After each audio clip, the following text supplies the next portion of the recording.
Servus ihr Lieben und hallo Freunde des gepflegten Brettspiels. Ich bin mit David von Grail Games und wir sind immer noch auf der Spiel 24. Und David, would you mind telling us a little about Grail Games? Because I think not a lot of people know about you. But they should. They should. That's why we're here for. Yeah, thanks for having me. So I started Grail Games 10 years ago, 2014, in my home in Australia. I started out with producing some little card games, and then I went into reprints. So I did a lot of Knizia games with Vincent Dutrait doing the art. Did a lot of those, and still going strong. In fact, a couple of years ago, I joined what's called the Independent Publishers Alliance. So now, even though I'm an independent studio, I run Grail Games, I choose what we do. Yeah. It's great to be part of a bigger organization now, so I can actually come to Spiel.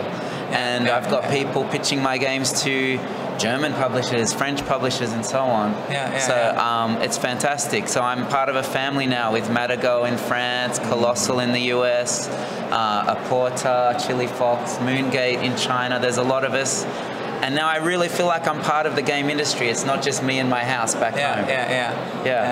How is it as an Australian board gamer? Is it difficult getting board games to Australia or getting the hot shit? Yeah, so I've been talking to a few people. When something's hot here, you know, it might take a few months to get to the US, but then you've got to add a few more months to get to us. We're even further away, and there's less of us. So even though there's plenty of board gamers back home, there's not as many as here. So the quantities of games that get to us are very small, and it's harder to get things. But there's still plenty of us there having a good time. But I really wanted to start a game company. So my brother is Phil Walker Harding, who's designed a lot of famous games. Okay, good to know. I didn't know that. Yeah, you don't need to know that. Like Sushi Go, Cities is here from Devere, hundreds of games. And I was watching him.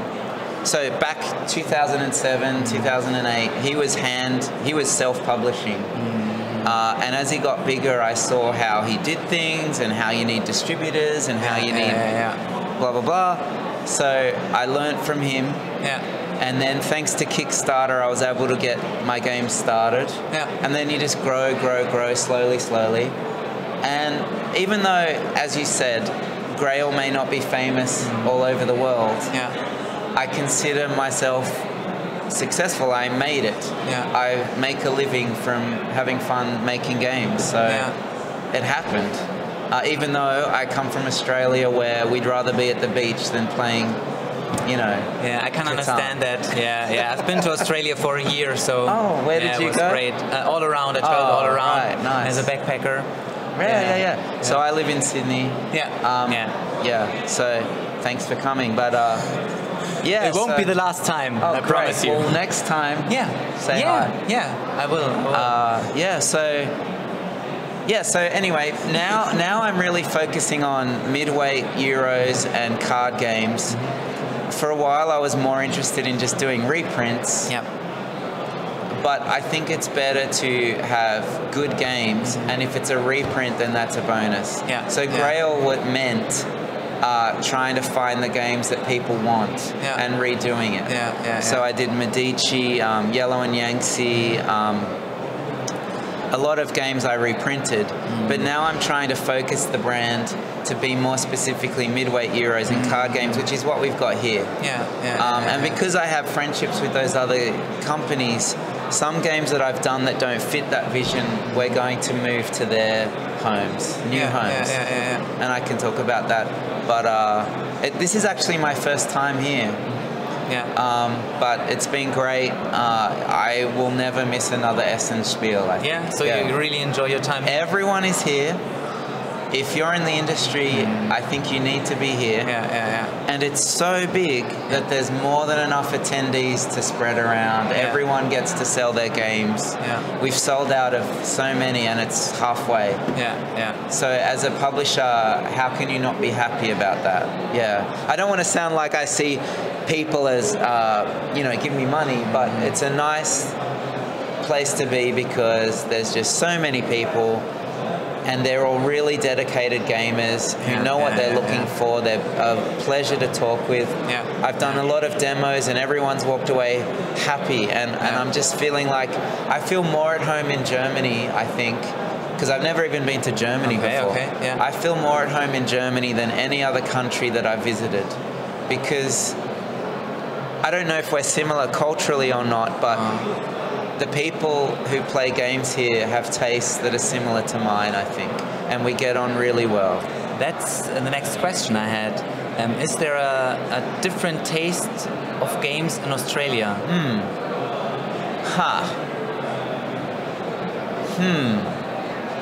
I think if you go back 10 years when I started, the only people trying to publish were publishing small card games, because we didn't have a good distribution network. We weren't connected overseas, so the smaller the better, because it's cheap to ship. Probably like in Japan. But as far as playing in homes, I think it was more American style. Oh, okay. Of course, I've always been much more of a Euro game player, and of course I could find players. I didn't feel like I was alone.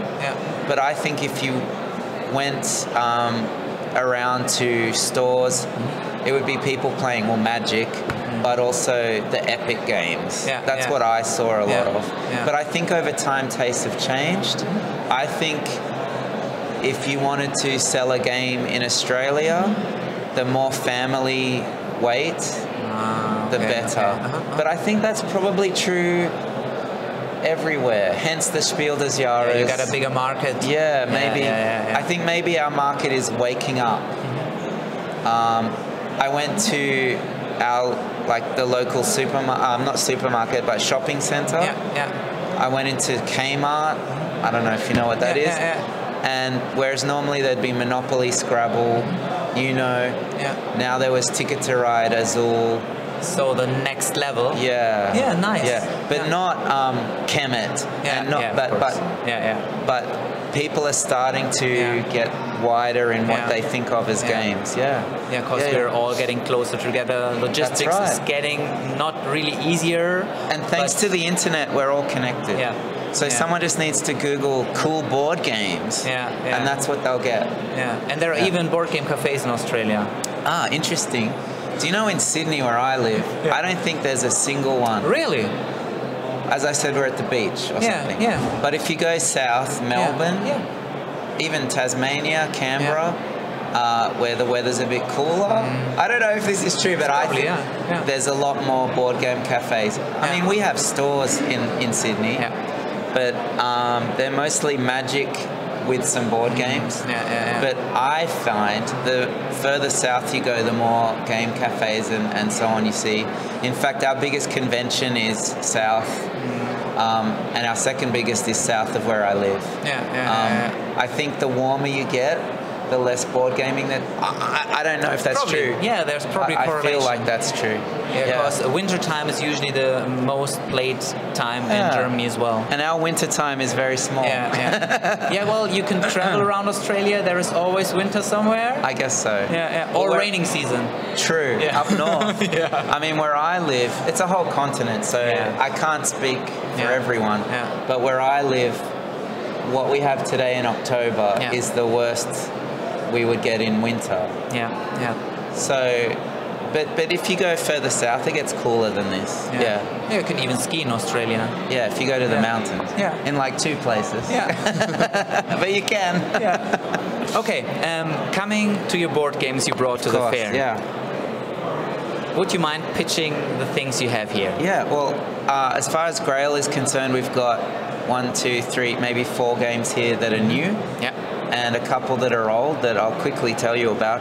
But I'll start with the card games, which I don't have to show, but will go out later. So my first ever game, 101, a little card game I did on Kickstarter.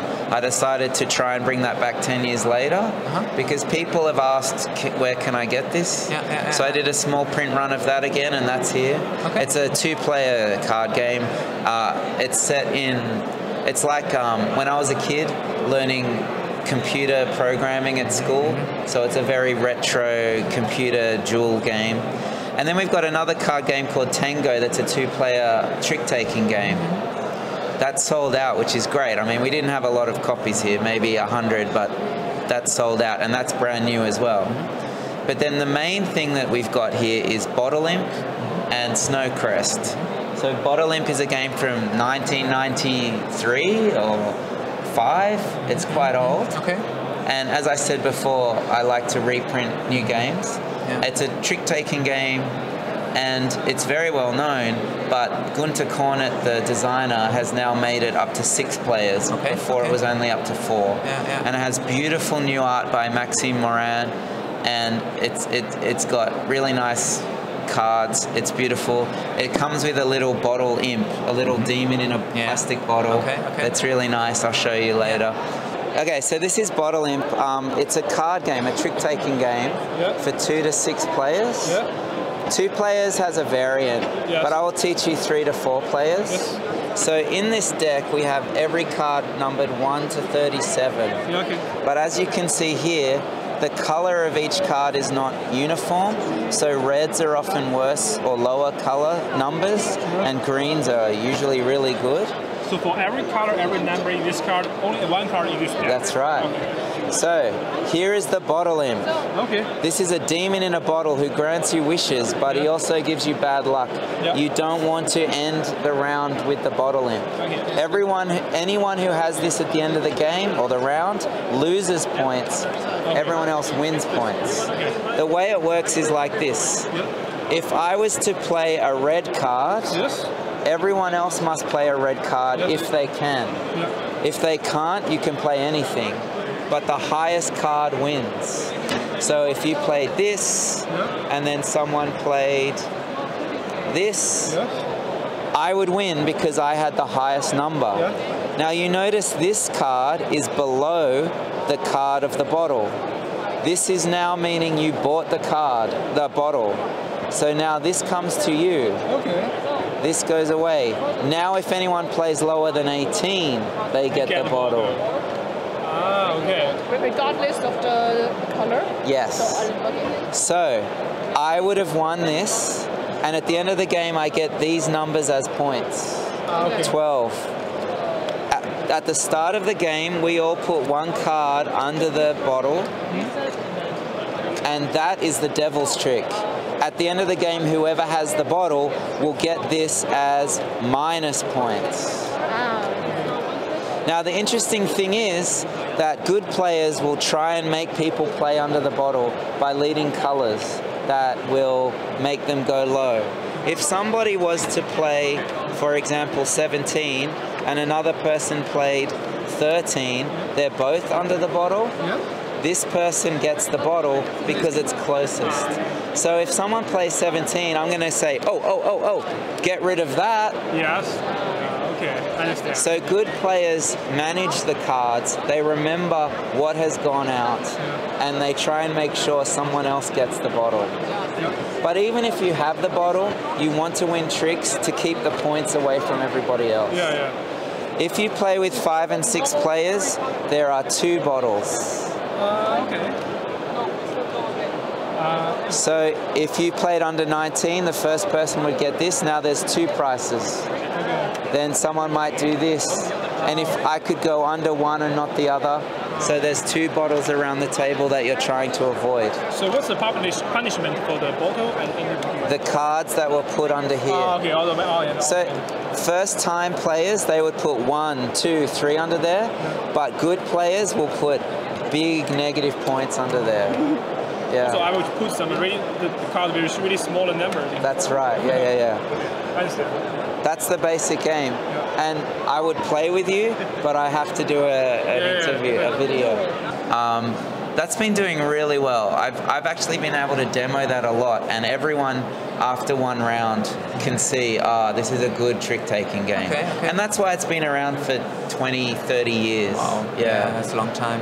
A lot of people have printed it over the years, and now it's our turn. So that's here. And I've also got Snowcrest. Now, Snowcrest was not meant to be ready yet. It finished at the factory a few weeks ago, and we decided to just fly in 100 copies, 50 copies. I don't Wow. remember. Okay. Yeah, because it was a crowdfunding campaign, but so only about 10% of backers have their copies. Yeah. But I wanted to show it to partners and reviewers, so we brought some copies here, and we sold the 50 that were left, but they went like this. And when people have been playing it at the booth, they immediately want to buy it, which is lovely. But I didn't bring enough. That's okay. It was early. We flew some in, and now as a publisher, it's been wonderful because it's getting some buzz for when it does release, and that will be out in French and English by the end of the year, and German next year. Okay, so the games will be available after the fair still. Oh yes, so Bottle Imp, I'm not sure if we have a German partner for that yet, but at least it's available in Europe via our partners Matago. And same with the other card games I mentioned. And Snowcrest will have a German release next year. Okay, can you talk I can't announce the publisher. But it's a well-known publisher. Okay, so it will be widely available. Yes. Great. What's the name of the card game from Tom Lehmann? Chuhan, yeah, I forgot about that one. So because that launched at Gen Con, it's not brand new to me, but it's brand new to everyone else. So Chuhan is a 2-player ladder climbing game, sort of like trick-taking game. And each number actually represents a different faction or person from the Chuhan contention, which was in Chinese history. And it's actually very thematic. It comes with a historical booklet and scenarios that you can do, or you can just play the game on its own. But it comes with events and scenarios for people that want to play a campaign. And it's a back and forth 2-player only game. So it's very unique, and it looks beautiful. Interestingly, the cool thing about that production is we decided to make it, it's about 20-centimeter box. It's not huge, but it comes with a little packet inside, so you can take away a travel edition as well as a big table edition. So you have a deluxe version to play at home. That's right. And then a travel edition as well. That's correct. That could be available already in stores. I'm sorry, I am not aware of Europe that well. My friends helped me with that. But look out for that after the fair as well. Tom Lehmann, this has been years in the making. He designed it many years ago. And in fact, we first started working on it with him 5 years ago. And we even got the art done. And then the pandemic. And then Tom thought about scenarios and historical booklets, and it became a bigger project, and it took a bit longer. But it's beautiful. I'll show you that later too. I really like when publishers take their time, so the game can grow and then be finished when it's released. So if you don't have to push them out. That's right. It's ready. It's good. The only sad part is, I remember announcing it at Essen 2020 was online, I think. And I announced it, and then it took another 4 years. But that's our fault. We should have waited, I guess. But we were so excited. I can imagine. So at the end of the interview, I do a word quiz. So I just say a word, and you tell me what English? English, yeah, of course. Well, the first one is not, but you'll get it. And you just tell me what comes to mind. All right. Spiel des Jahres. Oh, I wish. Just one word, or can I talk? You can talk. The highlight of my year as a gamer, not as a publisher or a person, but as a gamer, is the Spiel des Jahres. I always get the 3 nominees. I always, even though for me sometimes I have to import it, I always play it, and I always anticipate the winner. I get very excited. For years I've done this. I think the first year I was ever interested was maybe 2007, 6, 7 when Turn and Taxes won. And I still own that. And it's been interesting to see how the jury and their tastes have changed over time. And for me, it's not like something I try to win, but I would love to win it. It's the #1 award. It's very important. And they have done a great job of lifting the industry. So I am grateful to them. And Sky Team, congratulations, it's a very good game. Not what people thought would win, 2-player only.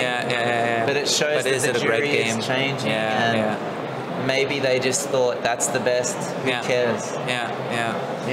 Next word is Kickstarter. Or crowdfunding. I wouldn't exist as a publisher without it, so I'm very grateful, would be my response. Grateful for Kickstarter. It's difficult. A lot of work. A lot of work, and not everyone will be happy. Sometimes I wish I just put more games out to retail because it's a lot less stressful. Here's my dream, take it or leave it. With Kickstarter, you should be involving people, and then everyone has opinions.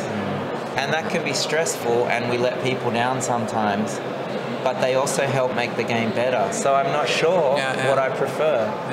But I am loving, so I've done 3 Kickstarters this year already, and I've got one more, Barony. And we now have such a good system going that I have been fulfilling my Kickstarters in 6 months. Wow. So it's not as stressful as it used to be. I now know, I've done over 20 Kickstarters. So I now know the process. I don't go to Kickstarter until everything is ready. And then it's just a matter of how many copies, here are the files, print. So you're not doing any stretch goals? We do stretch goals, but when I say I plan for all of them, and whether they make it in or not is up to how much money we get. But I don't add on anything that I make up at the last minute. Perfect. Good idea. So it's fun and it's important, and I wouldn't be here without it. But it also brings a lot of work. Next word is shelf space. I don't have any. No? Every year. Well, Sydney is probably not that cheap. True. My wife is so kind. She doesn't mind. But my games will be in piles on the floor. And then every 6 months or so, I will do a cull. I will sell things, trade things. And I think, yes, I've made it. It's just where I want them now. But then, they come back. I know. Especially after the fair. Yes. Okay, last one. If you had a superpower connected to board games, what would that be? Connected to board games? Wow. I think that it would actually not be about playing, it would be about designing. I would be a super designer, because I've designed a couple of things, but I find design really difficult. And I am very jealous of designers that can continually design great games, such as Tom Lehman. I've got a lot of favorites, but even my brother, like, he brings a game every week. Let's test this new design. And I'm like, that's good. Next week, that's good. And I'm like, I don't know, I can't do it. So I wish I had super design powers. That's a good idea. Super creativity. Okay, David, thanks a lot for your time. Thank you. Good luck for the fair, and hope to see you next year again. I'll be here. Okay. Thank you. Take care. Bye.